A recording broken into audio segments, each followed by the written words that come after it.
राष्ट्रपति के अधिकार कार्य। इसको इस रूप में देखिए कि पीटी फैक्ट्स दिया है और मेंस। जब इसे क्रमबद्धता के साथ लिखेंगे मेंस हो जाएगा। तो पीटी का कुछ फैक्ट्स भी मालूम मालूम होना चाहिए तो मेंस से भी कम। और कुछ कॉन्सेप्चुअल क्वेश्चन जो पीटी में पूछा जाता है उसको आपको मेंस से आधारित व्यवस्था को लेकर के ही पढ़ा जा सकता है। क्या तो पहला है कार्यपालिका संबंधी कार्य। राष्ट्रपति को पहला अधिकार है कार्यपालिका संबंधी कार्य। राष्ट्रपति को संविधान द्वारा जो भी अधिकार प्रदान किए जाते हैं उस अधिकार में इन्हें कार्य करने के लिए कुछ निश्चित व्यवस्थाएं निर्धारित हैं। राष्ट्रपति एक ऐसा पद है जिन्हें कार्यपालिका, व्यवस्थापिका और न्याय, ये तीनों कार्य इनमें निहित। मीन्स में आपका पूछा जाता है राष्ट्रपति देश का कहाँ तक प्रबंधक है? राष्ट्रपति देश की व्यवस्थापन व्यवस्था को कैसे निर्धारित कर रहे हैं? राष्ट्रपति संवैधानिक प्रधान है कैसे? इन सब बात। राष्ट्रपति एक न्यायाधीश होते हैं, समझा पे। ये सब आपको प्रूफ करने वाला क्वेश्चन रहेगा। तो प्रूफ करने से पहले आप इस क्वेश्चन को पहले इनके अधिकार को समझो कि कार्य क्या है संविधान के भीतर में, किस चीज को दिखाए। तो राष्ट्रपति का कार्यपालिका संबंधी कार्य है कि भारतीय संविधान के अनुच्छेद एक्ट 53 यह कहता है कि संघीय कार्यपालिका के प्रधान राष्ट्रपति होते हैं। संपूर्ण कार्य राष्ट्रपति में निहित होते हैं। इस कार्य का प्रयोग या तो स्वयं या अपने अधीनस्थ पदाधिकारी के माध्यम से करेंगे। यह 53 कहता है। अब यदि राष्ट्रपति स्वयं इस कार्य को नहीं करेंगे, हर जगह जा नहीं सकते हैं क्योंकि संभव नहीं, भारत बहुत बड़ी है, तो ये क्या करते हैं? अधीनस्थ अधिकारियों के माध्यम से कार्य करते हैं। तो अधीनस्थ अधिकारी का जो कार्य है वो राष्ट्रपति का कार्य, इस संवैधानिक कार्य का यही माना है। अब जैसे क्या करते हैं, ये मंत्री परिषद की गठन करते हैं। भारतीय संविधान के अनुच्छेद एक्ट 74 के तहत मंत्री परिषद का गठन राष्ट्रपति को करने का अधिकार है, जिसका प्रधानमंत्री होता है। अब है कि मंत्री परिषद का कार्य क्यों गठन क्यों करते हैं राष्ट्रपति? कहने कार्य में सलाह, राष्ट्रपति के कार्य में सलाह, सहायता और परामर्श देने के लिए मंत्री परिषद की व्यवस्था की। इसका प्रभाव प्रधानमंत्री। अब मंत्री परिषद से किसी विषयों पर भी कह सकते हैं कि परामर्श दीजिए, या मंत्री परिषद यदि किसी विषय पर परामर्श देते हैं तो राष्ट्रपति के पास प्रधानमंत्री ले जाते हैं कि मंत्री परिषद का यह परामर्श है, जिसे राष्ट्रपति स्वीकार कर सकते हैं या पुनर्विचार के लिए लौटा सकते हैं। हाँ, दूसरी बार मंत्री परिषद जो विचार दे रही है राष्ट्रपति को स्वीकार करना यह बाध्यता होता है। उसके बाद 75 कहता है, एक्ट 75, कि लोकसभा के बहुमत दल का नेता प्रधानमंत्री होते हैं और प्रधानमंत्री भी मंत्री परिषद की बैठक का अध्यक्षता करते हैं। तो सारी सूचना से रूबरू कराने का काम प्रधानमंत्री का दायित्व है कि आप राष्ट्रपति पर अधीन। अब है कि मंत्री परिषद का गठन हुआ। मंत्री परिषद का जो अधिकार और कार्य है कार्यपालिका के दृष्टिकोण से राष्ट्रपति का कार्य। अब यहाँ पर देखिए कि ये नियुक्ति किसको करते हैं, तो प्रधानमंत्री की नियुक्ति करते हैं। मंत्रिपरिषद के सभी सदस्यों की नियुक्ति करते हैं। महान्यायवादी की नियुक्ति करते हैं। महान्यायवादी की नियुक्ति करते हैं। राष्ट्रपति के न्यायिक सलाहकार होते हैं। सदन की कार्यवाही भाग लेने का अधिकार होता है, महान्यायवादी होते हैं। उसके बाद नियंत्रक महालेखा परीक्षक कंप्यूटर ऑडिटर जनरल की नियुक्ति करते हैं। तो भारत सरकार तथा अन्य भारत के राज्यों, किसी भी राज्य के राज्यों में वित्तीय अनियमितता आएगी तो राष्ट्रपति कह सकते हैं उस विभाग की जांच करो। जो रिपोर्ट आएगा उस रिपोर्ट को सदन के टेबल पर रखा जाएगा जहां उसकी जांच होगी। तो क्या नियुक्ति करते हैं? उसके बाद राज्यों के राज्यपाल, जितने भी राज्य है, राज्यपाल की नियुक्ति करेंगे। केंद्र शासित प्रदेश में इसके प्रशासक की नियुक्ति करेंगे। तो ये सारा काम राष्ट्रपति का है। देखिए तो और भी नियुक्ति का अधिकार इनका है। विदेशों में राजदूत का नियुक्ति करते हैं। विदेशों से राजदूत की परिचय लेते हैं। सर्वोच्च न्यायालय के न्यायाधीश की नियुक्ति करते हैं। इस सारा काम राष्ट्रपति करता है, क्योंकि राष्ट्रपति अधीनस्थ अधिकारी की नियुक्ति करता है। विशाल प्रांगण है राष्ट्रपति का अधिकार कार्य करने के लिए।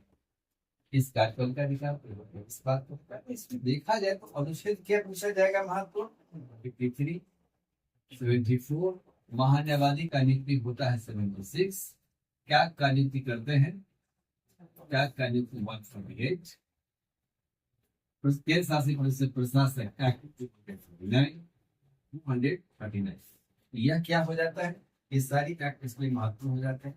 तो कभी आपके क्वेश्चन में पीटी में देखते हैं कि एक्ट आधारित प्रश्न आ जाता है, वजह इसका यह हो जाता है।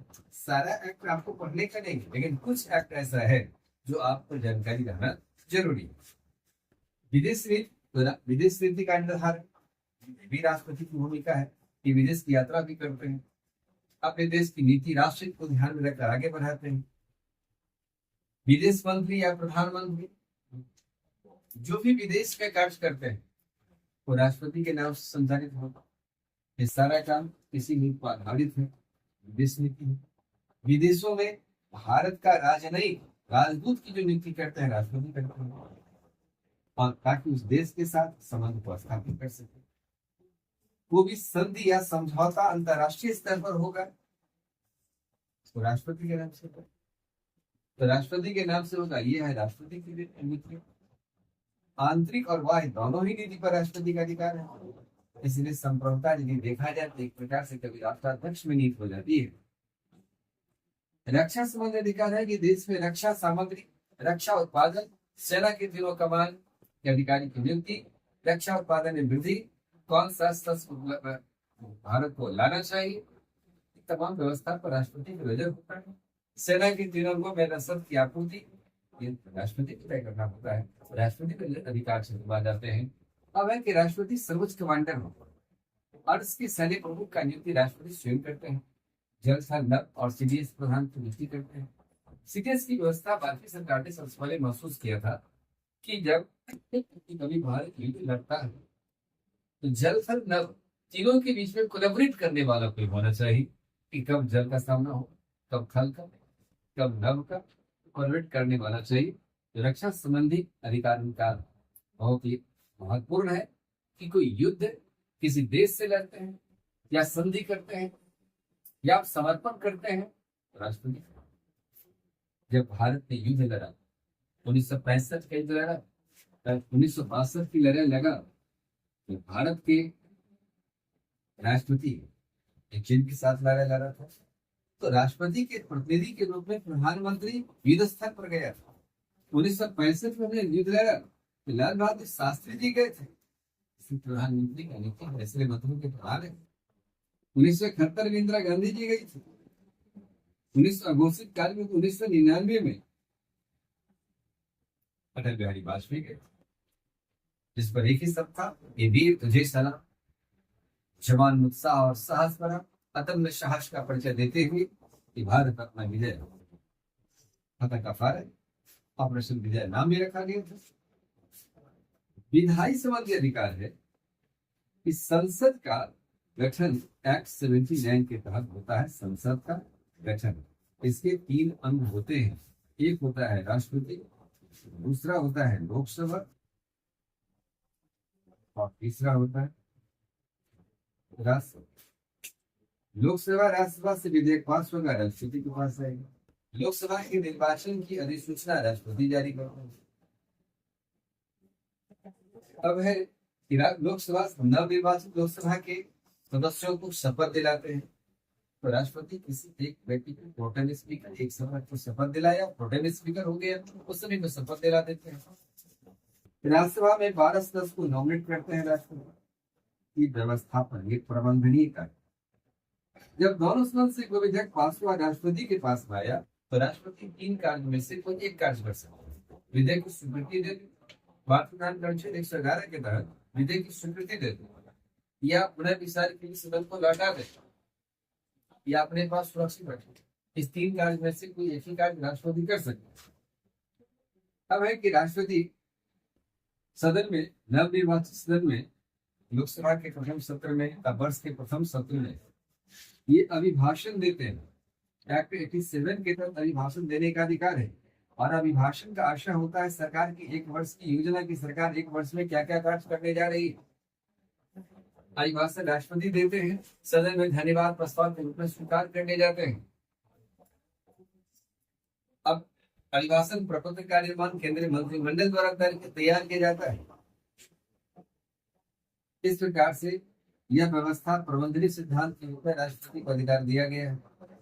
अध्यादेश जारी करने का अधिकार एक्ट 1, 2, 3 के तहत भारतीय संविधान का अनुच्छेद 123 के तहत राष्ट्रपति को अध्यादेश जारी करने का अधिकार होता है। जब सदन गौर से देखिए, जब सदन सत्र में नहीं होते हैं और उस समय किसी कानून की आवश्यकता होती है, तो ऐसे स्थिति में केंद्रीय मंत्रिमंडल के लिखित परामर्श पर राष्ट्रपति अभिभाषण देते हैं। अभिभाषण का आशय ये अध्यादेश जारी करते हैं। जब सदन सत्र में नहीं उस समय कानून आवश्यकता पड़ गई तो राष्ट्रपति अध्यादेश जारी करेंगे। लेकिन केंद्रीय मंत्रिमंडल के परामर्श पर अध्यादेश प्रपत्र का निर्माण करने का अधिकार तो केंद्रीय मंत्रिमंडल का होता है। केंद्रीय मंत्रिमंडल जब विधेयक केंद्रीय मंडल जारी करते हैं, राष्ट्रपति को देते हैं, राष्ट्रपति से जारी कर देते हैं। इस अध्यादेश कानून का वही महत्व है जो संसद द्वारा पारित कानून का है, यानी इक्विवेलेंट कानून के बराबर हो जाता है, देश में लागू हो जाता है।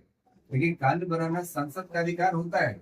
अब संसद के दो सदन है, लोकसभा और राज्यसभा। राष्ट्रपति तो स्वीकृति पहले दे ही चुके हैं। जो एक्ट 79 की संसदीय जुड़ी व्यवस्था को स्वीकार करेगा तो लोकसभा और राज्यसभा दो सदन है। तो जब सदन सत्र में आ जाएगी, सदन के प्रारंभ की स्थिति से 6 सप्ताह के भीतर स्वीकार करेगा तो अध्यादेश आगे भी जारी रहेगा। पर एक बार अक्सर ये क्वेश्चन बनती है कि लोकसभा मान लिया कि 1 तारीख 9 जून को मान लिया कि ये शुरुआत समझ रहे, और ये राज्यसभा 14 जून को आए, तो अंतिम दिन जो सदन आएगी, अंतिम दिन वाले सदन का ये 6 सप्ताह की गणना हो, पहली बार की नहीं हो। इस प्रकार अध्यादेश जारी करने का अधिकार। वित्तीय अधिकार है, राष्ट्रपति को वित्त अधिकार होता है। भारत के संचित निधि एक्ट 266 के तहत संचित निधि पर अधिकार होता है राष्ट्रपति का। समयानुकूल एक्ट 112 के तहत राष्ट्रपति बजट वित्त मंत्री से बजट पेश करवाते हैं, क्योंकि संविधान की बजट को लाना ही चाहिए, बजट पेश करवाते हैं। आय व्यय का ब्यौरा के रूप में से दर्शाते हैं। इसको संविधान में बजट की चर्चा नहीं है, लेकिन आय व्यय की विवरण के रूप में चर्चा ही है, ये प्रस्तुत करवाते हैं। विदेशों से ऋण यदि लिया जाएगा तो राष्ट्रपति के नाम से होता है। इस प्रकार से वित्तीय अधिकार का वर्णन है। न्यायिक अधिकार है कि राष्ट्रपति के न्यायाधीश होते हैं कि जितने भी कार्य हो जाते हैं न्यायपूर्ण तरीके से इस पर निर्णय लेते हैं। नंबर 1, वो निर्णय कहाँ लेते हैं, इस चीज को दर्शा देना है। तो न्यायिक निर्णय लेते हैं। सुप्रीम कोर्ट और हाई कोर्ट के जस्टिस की नियुक्ति करते हैं। इस प्रकार इनके न्याय कार्य है। इसे राष्ट्रपति को अधिकार है कि सुप्रीम कोर्ट और हाई कोर्ट से एक कारण बताओ किसी मुद्दे पर जो देश में गंभीर है। जैसे राष्ट्रपति द्रौपदी मुर्मू ने अभी सुप्रीम कोर्ट से कहा, 14 बिंदुओं पर कहा है कि आप इस प्रश्न का उत्तर दीजिए कि क्या उत्तर होना चाहिए। यह तो न्यायाधीश कर सकते हैं। इस प्रकार ये न्यायिक अधिकार का वर्णन है। समाधान का अधिकार एक्ट 72 के तहत राष्ट्रपति को समाधान का अधिकार है। इस अधिकार के तहत ये अधिकार है क्षमा, लघुकरण, परिहार, विराम, निलंबन। एक आता है निलंबन। इसमें से एक व्यक्ति पर कोई एक ही वस्तु का इस्तेमाल कर सकते हैं, यानी राष्ट्रपति एक्ट 72 के तहत क्षमादान कर सकते हैं। इस क्षमादान के रूप में क्षमा, लघुकरण, परिहार, विराम, निलंबन, इसमें से एक व्यक्ति पर एक भी इस्तेमाल हो सकता है। अब इसके टर्म को समझिए। क्षमा किस प्रकार, यदि राष्ट्रपति किसी व्यक्ति को क्षमा कर दिया, आरोप खत्म हो गए। लघुकरण, बड़ा अपराध को छोटा करना, ये लघुकरण कहलाएगा। जैसे फांसी की सजा को आजीवन कारावास से बदलना, ये लघुकरण हो गया। परिहार, जो दंड दिया गया है, दंड के स्वरूप में कोई कमी नहीं लाना, इसको परिहार कहते हैं। विराम, कुछ समय रुकना, पुनः संचालित होना। निलंबन, केस को भी सस्पेंड कर देना। अब इसको विस्तार से फिर से समझिए। यदि किसी व्यक्ति को क्षमा कर दिया तो आरोप खत्म हो गए, तो वह जल्द रिहा हो जाएंगे। लघुकरण, बड़े अपराध को छोटा करना। बड़ा अपराध क्या है? फांसी की सजा। फांसी की सजा को छोटा कर देगा तो आजीवन कारावास से बदल दिया जाएगा। तो जीवन को अंत नहीं हुआ उसका, आजीवन कारावास में बदला जा सकता है या अन्य सजा में बदला जा सकता है। ये लघुकरण है। लघु मतलब किसी सजा में कन्वर्ट किया जा सकता है। लेकिन फर्क देखिए, लघुकरण और परिहार में थोड़ा सा अंतर है। परिहार में दंड के स्वरूप में यानी नेचर में कमी नहीं लाया जाए। अब जैसे किसी का नेचर है, किसी को फांसी की सजा दिया, तो फांसी की सजा का क्या कन्वर्ट होगा? ये तो होगा नहीं इस पर लागू, ये लघुकरण में चला जाएगा। अब यदि किसी को मान लें कि आजीवन कारावास की सजा दिया जाता है, तो आजीवन कारावास सजा का स्वरूप क्या हो गया? कारावास। तो कारावास की सजा को कारावास में ही बदला जाएगा। जैसे आजीवन कारावास सुप्रीम कोर्ट ने कहता है जिंदगी भर जेल में रहना होगा, लेकिन यदि किसी व्यक्ति की मानसिकता में परिवर्तन होता है तो ये 20 वर्ष जेल में रखा जाता है। इसमें 6 वर्ष छुट्टी में कटा तो 14 वर्ष उसको जेल में रहना पड़ता है। उसके बाद उसकी मानसिक स्थिति में बदलाव आ भी जाती है, बहुत का नहीं भी आता है। तो आजीवन कारावास को 10 वर्ष की कारावास, 4 वर्ष की कारावास, 3 वर्ष की कारावास, तो कारावास के सजा को कारावास में ही बदला जा रहा है। ये क्या हुआ? दंड का स्वरूप में कोई परिवर्तन नहीं है, अवधि की परिवर्तन है। तो लघुकरण और परिहार में अंतर है। लघुकरण में किसी भी प्रकार का किसी भी नेचर में ट्रांसफर हो सकता है, अपराध कम हो, जबकि परिहार में आता है उससे नेचर में कमी नहीं आएगा, वही सजा होगा, अवधि भले ही कम हो यह हो सकता है।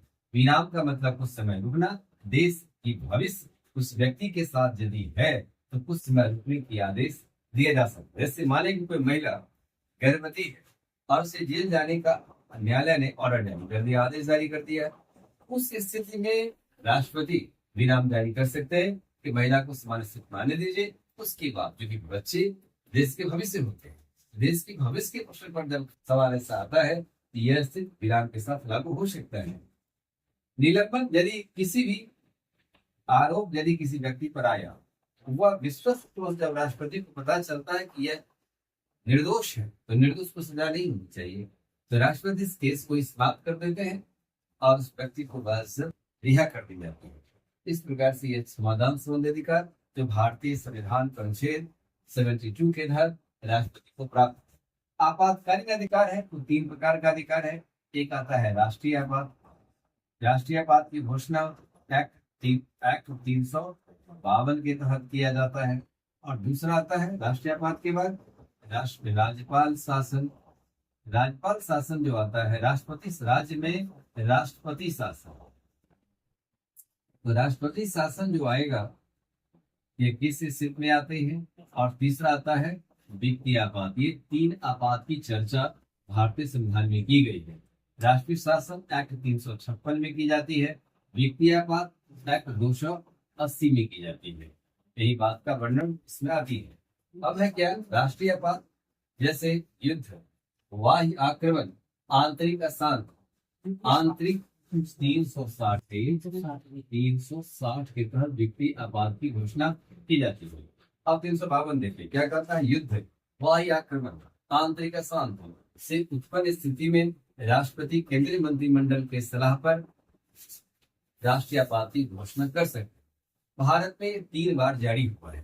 पहली बार 1962 चीन आक्रमण किया था, उस समय जारी हुआ था। दूसरा 1971 जब भारत पाक लड़ रहा था। और तीसरा 26 जून 1975 को आंतरिक आपात के नाम पर जारी हुआ था। 3 बार आपात जारी हुआ। लेकिन आपात से देखिए क्वेश्चन कैसे आता है, कौन सा ऐसा आपात काल था जिसमें 2 युद्ध लड़ा गया? 1962 की चीन आक्रमण, उस समय राष्ट्रीय आपात जारी हुई और उसी समय में 1965 में यह आपात काल जारी थी। पाकिस्तान के साथ गुजरना पड़ा तो भारत 2 युद्ध लड़ा, चीनी युद्ध और पाक युद्ध। और एक आपातकाल ऐसा था जिस आपातकाल में 2 आपातकाल घोषणा की गई। 1971 था कि राष्ट्रीय आपात में यह जारी थी, भारत पाक के साथ युद्ध लड़ा था। और दूसरा था आंतरिक आपात को भी जारी करना पड़ा था और आंतरिक आपात 26 जून 1975 को जारी किया गया था। तो दोनों ही स्थिति की आपातकाल के बारे में क्वेश्चन पूछी गई। ये यूपीएससी और उत्तराखंड की क्वेश्चन भी है, यह क्वेश्चन पूछी गई। अब है कि 352 में जब वित्तीय आपात की घोषणा होती है तो राष्ट्रपति को अधिकार होता है कि आप केंद्रीय मंत्रिमंडल से अपरामर्श या तो आपातकाल घोषणा हो गए, संसद को 30 दिन के भीतर राष्ट्रीय आपात घोषणा स्वीकृति करने का अधिकार है। 30 दिन के भीतर राष्ट्रीय आपात घोषणा नहीं होगी तो 30वां दिन से राष्ट्रीय आपात स्वतः समाप्त हो जाएगा। इसीलिए आपातकाल की अवधि को बढ़ाया जाने वाली बात है तो संसद बढ़ाएगी। एक्ट 352 30 दिन।